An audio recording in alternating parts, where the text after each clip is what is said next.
എല്ലാവർക്കും നമസ്കാരം. ഇന്ന് നമ്മൾ നോക്കാൻ പോകുന്നത് ഇന്നലെ നടന്ന അറ്റൻഡർ പരീക്ഷയിലെ ക്വസ്റ്റ്യൻ പേപ്പറിലെ കറണ്ട് അഫയേഴ്സ് ചോദ്യങ്ങൾ ഒന്ന് നമ്മൾ നിരീക്ഷിക്കുകയാണ്. നമുക്കറിയാം, കറണ്ട് അഫയേഴ്സ് എല്ലാ പരീക്ഷകൾക്കും വളരെ ഇമ്പോർട്ടൻ്റ് ആയിട്ടുള്ള റാങ്ക് മേക്കിംഗ് ക്വസ്റ്റ്യനുകളായി മാറിക്കൊണ്ടിരിക്കുകയാണ്. ഇന്നലെ നടന്ന പരീക്ഷ കണ്ടാലും എല്ലാ ചോദ്യങ്ങളും വളരെ എളുപ്പമുള്ള വളരെ ഡയറക്റ്റ് ചോദ്യങ്ങൾ വന്നിരുന്നെങ്കിൽ കറണ്ട് അഫയേഴ്സ് ചോദ്യങ്ങൾ പഠിക്കാത്തവർക്ക്, അത് പഠിച്ചവർക്ക് മാത്രമായിരിക്കും റാങ്ക് മുന്നിലേക്ക് എത്തുക എന്നുള്ളത് ആ ചോദ്യങ്ങളിൽ നിന്ന് നമുക്ക് മനസ്സിലാകും. അതുകൊണ്ട് തന്നെ നമ്മൾ മറ്റുള്ള സബ്ജക്റ്റുകൾ എത്ര പഠിച്ചാലും കറണ്ട് അഫയേഴ്സ് കൃത്യമായി പഠിക്കേണ്ട ആവശ്യകത ഇന്നലത്തെ പരീക്ഷയിൽ നിന്ന് നമുക്ക് മനസ്സിലാക്കാവുന്നതാണ്.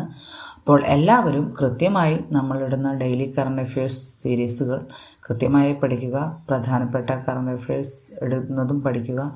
നമ്മൾ തന്നിരുന്ന പ്രധാന പദവികൾ, ഡെയിലി കറണ്ട് അഫയേഴ്സ് എന്നിൽ നിന്നെല്ലാം ഇന്നലത്തെ ചോദ്യങ്ങൾ വന്നിട്ടുണ്ട്.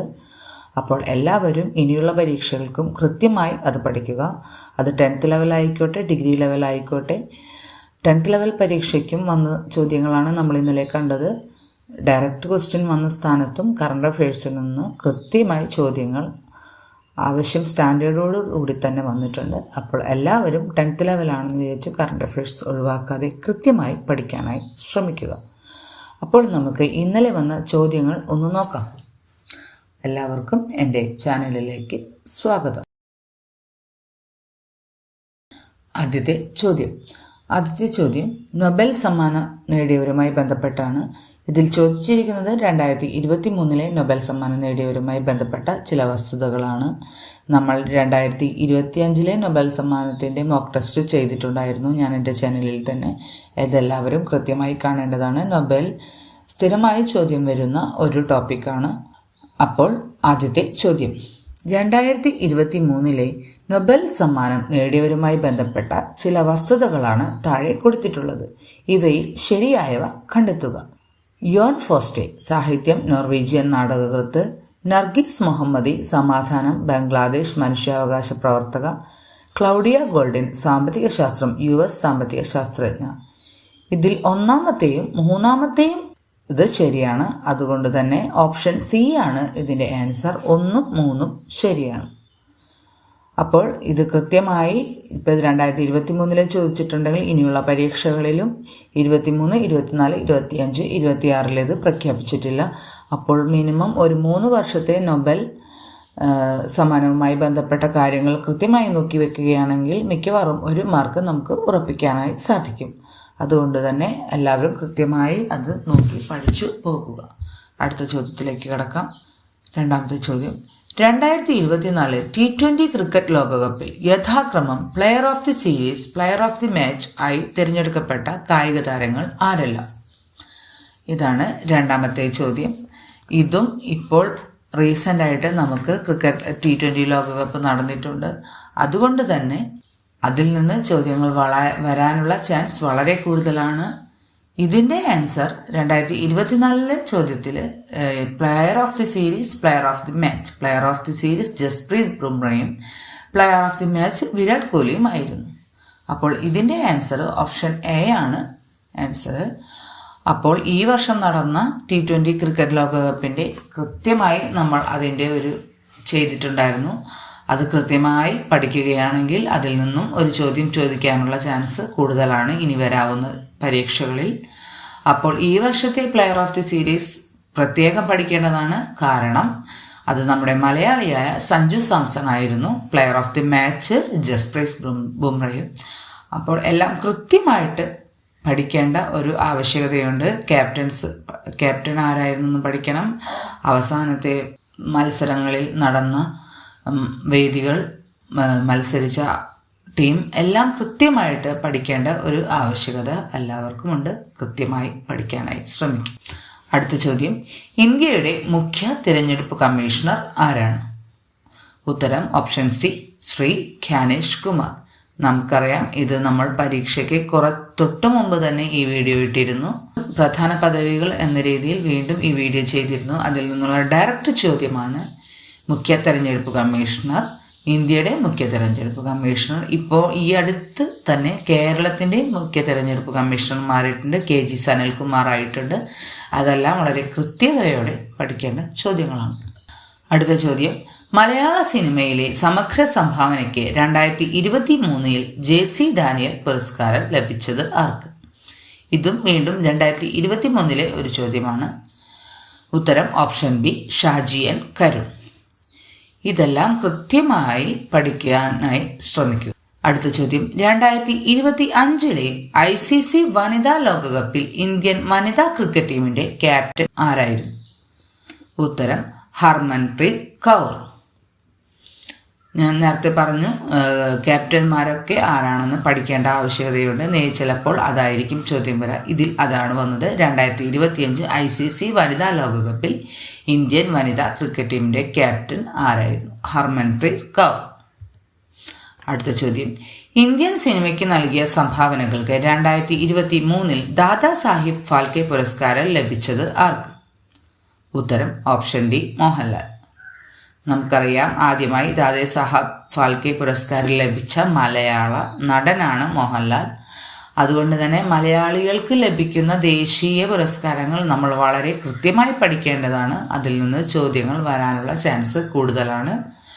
അപ്പോൾ 2023 അവാർഡാണ് 2025 മോഹൻലാലിന് സമ്മാനിച്ചത്. അപ്പോൾ 2023 ദാദാ സാഹിബ് ഫാൽക്കെ പുരസ്കാരം ലഭിച്ചത് മോഹൻലാൽ. അടുത്ത ചോദ്യം, മുണ്ടക്കൈ ചൂരൽമല ദുരന്തത്തെ തുടർന്ന് പ്രതിസന്ധിയിലായ വയനാട് ടൂറിസത്തെ തിരികെ പിടിക്കാൻ ടൂറിസം വകുപ്പ് ആരംഭിച്ച ക്യാമ്പയിന്റെ പേരെന്ത്? ഓപ്ഷൻ നോക്കിയാൽ 2 എണ്ണം ഒരുപോലെയാണ്. എന്നാൽ ഓപ്ഷൻ ബി, എൻ്റെ കേരളം എന്നും സുന്ദരം എന്നുള്ളതാണ് ഇതിൻ്റെ ആൻസർ. അപ്പോൾ ഇത് ഒരു കറണ്ട് അഫയേഴ്സ് ചോദ്യമായും ഉൾപ്പെടുത്താം, അതുപോലെ തന്നെ നമ്മുടെ പദ്ധതികളുടെ ചോദ്യമായി ഉൾപ്പെടുത്താം. എങ്കിൽ പോലും ഇത് റീസെൻ്റായി നടന്ന കാര്യത്തോട് ബന്ധപ്പെട്ട പദ്ധതിയാണ്. അതുകൊണ്ട് തന്നെ ഇത് നമ്മൾ കറണ്ട് അഫയേഴ്സിൽ ഉൾപ്പെടുത്തിയിരിക്കുന്നു. ഇത് നമുക്കൊരു പാറ്റേൺ മനസ്സിലാക്കാനായി സാധിക്കും. നമ്മൾ എല്ലാ ഡെയിലി കറണ്ട് അഫയേഴ്സിലും ഇതുപോലുള്ള പുതിയ പുതിയ പദ്ധതികൾ നമ്മൾ അതിൽ ഉൾപ്പെടുത്താറുണ്ട്. കൃത്യമായി പുതുതായി വരുന്ന പദ്ധതികളാണ് ചോദ്യങ്ങൾ കൂടുതലായി വരുന്നത് എന്ന് കാണിക്കാൻ കൂടിയാണ് ഈ ചോദ്യം ഞാനിവിടെ ഉൾപ്പെടുത്തിയിരിക്കുന്നത്. അപ്പോൾ നമ്മൾ കറണ്ട് അഫയേഴ്സിലും അത് ഉൾപ്പെടുത്താറുണ്ട്. അപ്പോൾ അതുപോലെ റീസെൻ്റായി വരുന്ന പുതിയ പദ്ധതികൾ കൃത്യമായി പഠിക്കാനായിട്ട് ശ്രമിക്കുക. അപ്പോൾ ഓപ്ഷൻ ബി, എൻ്റെ കേരളം എന്നും സുന്ദരം. അടുത്ത ചോദ്യം, അന്താരാഷ്ട്ര ബഹിരാകാശ നിലയം സന്ദർശിക്കുന്ന ആദ്യത്തെ ISRO ബഹിരാകാശ ശാസ്ത്രജ്ഞൻ ആര്? Option A, Shubhanshu Shukla. ഇത് നമ്മൾ വളരെ ശ്രദ്ധയോടെ പഠിക്കേണ്ട ഒരു ചോദ്യമാണ്. കൃത്യമായിട്ട് ഏറ്റവും ഇമ്പോർട്ടൻ്റ് ആയിട്ടുള്ള ഒരു ചോദ്യമാണ്. എല്ലാ പരീക്ഷകൾക്കും വരാനായി ചാൻസ് ഉള്ള ഒരു ചോദ്യമാണ്. അന്താരാഷ്ട്ര ബഹിരാകാശ നിലയം സന്ദർശിക്കുന്ന ആദ്യത്തെ ISRO ബഹിരാകാശ ശാസ്ത്രജ്ഞൻ ശുഭാംശു ശുക്ല. അദ്ദേഹത്തിൻ്റെ ഇതിലുണ്ടായിരുന്നതാണ് നമ്മുടെ മലയാളിയായ പ്രശാന്ത് B നായർ. അപ്പോൾ അവർക്ക് റിപ്പബ്ലിക് ഡേ പരേഡിലുള്ള ബഹുമതികളൊക്കെ ലഭിച്ചിരുന്നു. അതെല്ലാം കൃത്യമായി നമ്മൾ വീഡിയോ ചെയ്തിട്ടുണ്ട്. അതെല്ലാം കൃത്യമായി പഠിക്കുക. അതെല്ലാം കൂടി ഉൾപ്പെടുത്തി പഠിക്കുകയാണെങ്കിൽ ഏതിൽ നിന്നാണ് ചോദ്യങ്ങൾ വരാം എന്ന് നമുക്ക് പറയാനായി സാധിക്കില്ല. അടുത്ത ചോദ്യം, 2025 അധ്യയന വർഷത്തെ കേരള സ്കൂൾ ഒളിമ്പിക്സിന്റെ ബ്രാൻഡ് അംബാസഡറായി തിരഞ്ഞെടുക്കപ്പെട്ട കായിക താരം ആരാണ്? 2025 അധ്യയന വർഷത്തെ കേരള സ്കൂൾ ഒളിമ്പിക്സിന്റെ ബ്രാൻഡ് അംബാസഡറായി തിരഞ്ഞെടുക്കപ്പെട്ട മലയാളി കായിക താരമാണ് സഞ്ജു സാംസൺ. നമുക്കറിയാം, മലയാളികളായി വരുന്ന കായിക താരങ്ങളുമായി അല്ലെങ്കിൽ മലയാളികളുമായി വരുന്ന സെലിബ്രിറ്റികളുമായി വരുന്ന എല്ലാ ചോദ്യങ്ങളും കൃത്യമായി നമ്മൾ പഠിക്കണം. കാരണം അങ്ങനെയുള്ള ചോദ്യങ്ങൾ ചോദിക്കാനുള്ള ചാൻസ് വളരെ കൂടുതലാണ്. അപ്പോൾ ഇതിന്റെ ആൻസർ സഞ്ജു സാംസൺ. നമുക്കറിയാം, കഴിഞ്ഞ T20 ലോകകപ്പിലെ പ്ലെയർ ഓഫ് ദി സീരീസായ സഞ്ജു സാംസൺ. അതുകൊണ്ട് തന്നെ അതിൽ നിന്നും ചോദ്യങ്ങൾ വരാനുള്ള ചാൻസ് വളരെയധികം കൂടുതലാണ്. നമ്മുടെ ഇത്രയും സെലിബ്രിറ്റിയായ ഒരു മലയാളി, അപ്പോൾ അദ്ദേഹത്തെ സംബന്ധിച്ചുള്ള ചോദ്യങ്ങൾ വരാനുള്ള ചാൻസ് വളരെ കൂടുതലാണ്. അതുകൊണ്ട് തന്നെ കൃത്യമായിട്ട് പഠിക്കാനായി ശ്രമിക്കുക. അതുമായി ബന്ധപ്പെട്ട ചോദ്യങ്ങളും നമ്മൾ പഠിക്കാനായി ശ്രമിക്കണം. കാരണം ഈ ചോദ്യങ്ങളായിരിക്കണമെന്നില്ല, അതുമായി ബന്ധപ്പെട്ട മറ്റു ചോദ്യങ്ങളുമായിരിക്കാം വരാവുന്നത്. അപ്പോൾ ഇത്രയുമാണ് ഇന്നലെ നടന്ന അറ്റൻഡർ പരീക്ഷയിലെ കറണ്ട് അഫയേഴ്സ് ചോദ്യങ്ങൾ. നിങ്ങൾക്ക് ഈ ചോദ്യങ്ങൾ കണ്ടാൽ തന്നെ മനസ്സിലാകും പരീക്ഷയിലെ മറ്റു ചോദ്യങ്ങൾ വളരെ എളുപ്പത്തിലുള്ളതായിരുന്നെങ്കിൽ കറണ്ട് അഫയേഴ്സിൽ നിന്നുള്ള ചോദ്യങ്ങൾ അത്യാവശ്യം ഡിഗ്രി ലെവലിൽ ചോദിക്കുന്ന സ്റ്റാൻഡേർഡോടുകൂടി തന്നെയാണ് ചോദിച്ചിരിക്കുന്നത്.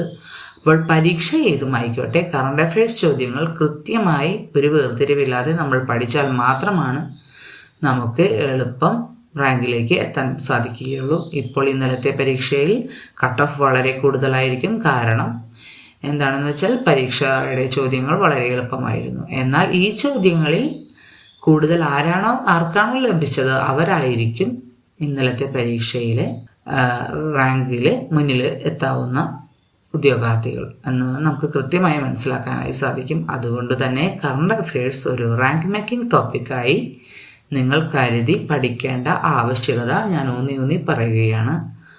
അപ്പോൾ എല്ലാവരും ഡെയിലി കറണ്ട് അഫയേഴ്സ് സീരീസുകളും നമ്മുടെ മറ്റു കറണ്ട് അഫയേഴ്സ് ടോപ്പിക്കുകളും എല്ലാം കൃത്യമായി പഠിക്കാനായി ശ്രമിക്കുക. നമ്മൾ വീഡിയോകൾ തുടരെ ചെയ്യുന്നതായിരിക്കും. നോട്ടിഫിക്കേഷൻ ലഭിക്കുന്നതിനായി നമ്മുടെ ചാനൽ സബ്സ്ക്രൈബ് ചെയ്യുക, ബെല്ലൈക്കൺ പ്രസ് ചെയ്യുക, ഷെയർ ചെയ്യുക, കമൻറ്റ് ചെയ്യുക, നിങ്ങളുടെ അഭിപ്രായങ്ങൾ ലൈക്ക് ചെയ്യുക. അപ്പോൾ താങ്ക് യു.